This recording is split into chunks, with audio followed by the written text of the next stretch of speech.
sado hubungan keluarga. Terpujilah Tuhan. Mari kita teduh dalam ibadah pagi kita. Saya ajak kita bernyanyi dari buku Ende. Ende nomor 221 ayat 1 dengan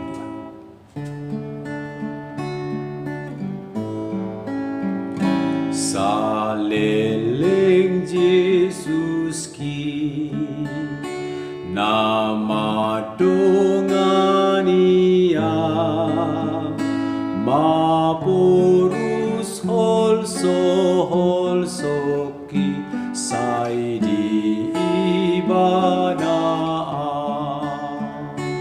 parmahan Yesus ki biru naang di togu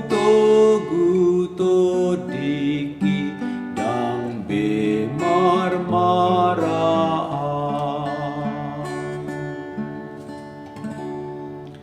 Terima kasih Bapa di surga yang kami puji, kami sembah dalam kasih Yesus Kristus. Tuhan telah memberikan hari yang sangat indah bagi kami.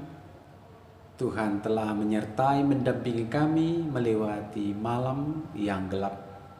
Kami boleh memasuki hari ini. Terpujilah Engkau Tuhan.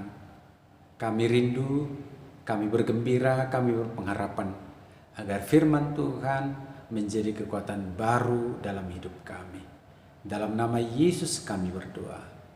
Amin. Saudaraku, pembacaan firman Tuhan hari ini dari kitab surat Rasul Paulus kepada jemaat Roma, tertulis dalam Roma 8 ayat 28. Demikian firman Tuhan. Kita tahu sekarang bahwa Allah turut bekerja dalam segala sesuatu untuk mendatangkan kebaikan bagi mereka yang mengasihi Dia, yaitu bagi mereka yang terpanggil sesuai dengan rencana Allah. Demikian pembacaan firman Tuhan. Saudara-saudaraku, sekali lagi mengawali firman yang satu ini, Rasul Paulus mengatakan, kita tahu sekarang. Kedalaman dari firman Tuhan ini tentu adalah seiring dengan perjalanan hidupnya. Nampaknya Rasul Paulus menemukan sebuah kesadaran baru dalam sebuah ajakan di tengah-tengah persekutuan jemaat, dan kesadaran baru yang sudah pernah dia miliki itu dia seberangkan kepada kehidupan jemaat. Dia memasuki sebuah masa peralihan, melewati sesuatu yang patut dilewati, dan dia masuk ke babak baru yang patut dia syukuri. Dan memang menghayati sejarah kehidupan Rasul Paulus, kita bisa baca dalam kesaksian Alkitab. Bukankah ditunjukkan secara terbuka siapakah dia yang sebelum bernama Paulus? Dia adalah Saulus yang sangat getol dalam pemerintahan waktu itu, memporak-poranda, mencerai-beraikan, bahkan sangat tidak setuju dalam persekutuan orang yang percaya kepada Yesus Kristus. Namun ketika dia menerima Tuhan lewat penampakan Tuhan, dan dia harus mendalami dengan penuh pergumulan apakah maksud Tuhan dalam hidupnya, tapi sangat besar dan mulia dia lewati ini. Dan sama seperti Nats ini, dia tahu sekarang, dikejutkan, dibaharui, ditobatkan, dan diberangkatkan oleh firman Tuhan itu. Yang tadinya dia mengejar-ngejar, sekarang dia sudah pada tahap posisi mengumpulkan. Saudara-saudaraku, tentu nilai yang sangat berharga ini patut diwarisi oleh persekutuan beriman. Dan sekali lagi, bahasa kita tahu sekarang. Bagaimanakah kita menghayati perjalanan hidup kita mana suka dukanya, pahit manisnya, pergumulan demi pergumulan. Lalu ketika ada kata orang bijak, pengalaman adalah guru yang terbaik. Tentu pengalaman seperti itu juga bisa terjadi dalam pengalaman yang sangat menarik dalam kehidupan beriman kepada Tuhan Yesus Kristus. Menjadi seorang percaya kepada Tuhan juga sekaligus sama seperti hidup banyak orang di luar Kristen atau di dalam Kristen, juga tidak luput dari berbagai pergumulan. Tetapi kita tahu sekarang bagaimanakah seseorang itu mempergumulkan sesuatu di luar Kristus dan di dalam Kristus. Kita tahu sekarang, tentu kedalaman kasih dalam Kristus itu ada penyertaan Tuhan lewat kuat kuasa Tuhan di dalam Roh Kudus-Nya. Gambaran penghayatan bagi orang percaya kepada Yesus Kristus, tentu dia mempunyai nilai-nilai kehidupan yang dimaknai oleh berjalan bersama Yesus Kristus. Akan selalu ada gambaran hidup berada di luar Kristus dan berada dalam Kristus menghadapi persoalan. Nah, ketika kita tahu sekarang dalam ajakan Rasul Paulus ini, seharusnya orang percaya kepada Yesus Kristus itu selalu dibaharui oleh keyakinan yang disertai oleh Tuhan. Saudara-saudaraku, sekali lagi Rasul Paulus tentu sungguh-sungguh telah memasuki suasana kesadaran baru dan ditambah dengan pengetahuan baru. Karena pengalaman baru pasti mendatangkan pengertian yang baru. Allah bekerja di dalam hidupnya.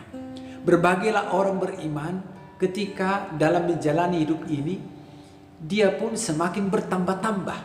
Bagaimanakah hidupnya dalam segala pengakuannya, baik kebolehan dan keterbatasan, tapi dengan penuh keyakinan.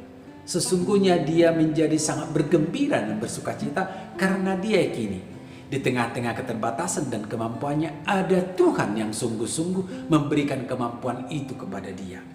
Dan seiring dengan nats ini, bahwa Allah turut bekerja dalam segala sesuatu untuk mendatangkan kebaikan bagi mereka yang mengasihi Dia. Penekanan ini ialah anugerah dan berkat Tuhan yang tidak terjadi sekali. Ini bagian yang kedua. Tidak jarang orang cepat merasa puas. Lalu ketika dia mencapai sesuatu, dia puas dan seolah-olah sudah selesai perjuangannya. Tentu hidup dalam tuntunan Tuhan, mari jalani terus hidup ini. Dan keberhasilan atau tahap keberhasilan yang telah kita terima, itu adalah perwujudan dari hadirnya kerajaan Tuhan. Dan itu menjadi babak-babak baru dalam hidup kita, di mana Tuhan mempercayakan kita untuk melakukan lebih dahsyat lagi, lebih mulia lagi, dan lebih besar lagi. Umur terhadap pengalaman tentu hal yang menarik.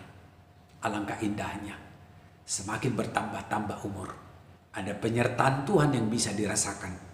Walaupun tidak seberapa yang bisa dilakukan secara fisik atau tenaga, tetapi ada bukti kedekatannya kepada Tuhan untuk semakin bertekun dalam doa mempergumulkan sesuatu.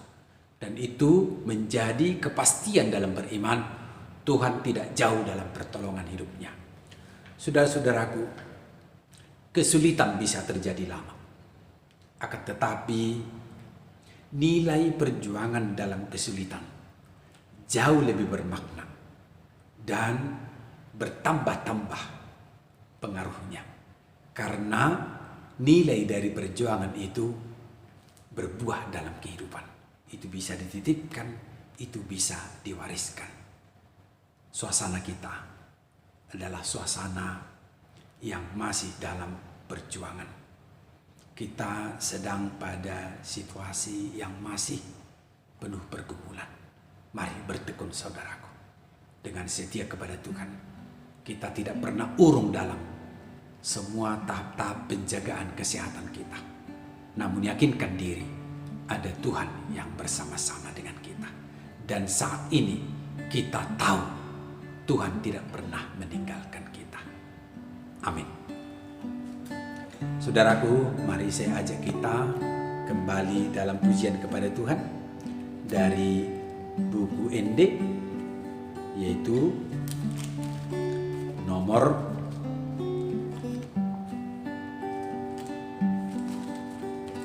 buku ND nomor 260. Holat Yesus do ubay dong aku.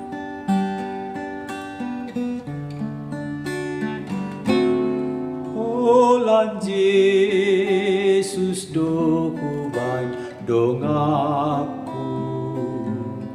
Ay iba na pasonako na. Ikon say tuktong tiur lakaku molora pon Jesus iyaw lang molora pon Jesus iyaw lang di na mo dumanang Jesus dodong aku say tokto so ara na do toktong hubigi mga puliyaw na dangolon mga puliyaw na dangolon. Mari kita berdoa. Tuhan, terpujilah Engkau. Kami percaya dengan sungguh-sungguh Tuhan tidak pernah meninggalkan kami. Hari ini hari yang Tuhan beri, mengawali minggu kerja kami. Kami pun sungguh-sungguh percaya Tuhanlah yang telah menghantar kami memasuki minggu ini. Untuk itu Tuhan, patut kami menyerahkan semuanya yang ada pada kami, agar pengalaman-pengalaman hidup kami sepanjang hari yang akan kami lalui bersama Tuhan, tentu ada banyak pengalaman baru. Kami mohon penyertaan-Mu Tuhan, perlindungan-Mu Tuhan. Terlebih-lebih di tengah-tengah suasana dampak dari penyakit dunia virus corona yang masih sedang melanda dunia ini. Di daerah yang kami huni, suasana hidup kami yang penuh keterbatasan, Tuhan kami mohon Engkau selalu penuh kuasa bekerja, menjagai kami, menjagai jemaat-Mu, baik anak-anak, demikian juga anak remaja, pemuda, orang tua, bahkan lansia, menjagai dunia yang kami huni ini, menjagai daerah kami, pemerintah kami, bahkan banyak tenaga medis yang selalu berjuang memberikan yang terbaik bagi perawatan pasien. Tuhan, ajari kami dan tempalah kami Tuhan, agar menjadi insan yang selalu memenuhi ketaatan demi kebaikan. Selamatkan bangsa kami Tuhan, selamatkan seisi keluarga kami. Engkau yang menyertai kami semua, baik pagi, siang maupun malam. Terpujilah Engkau Tuhan, dalam nama Yesus kami berdoa. Amin. Terima kasih, terpujilah Tuhan. Salam sehat, selalulah berjalan dalam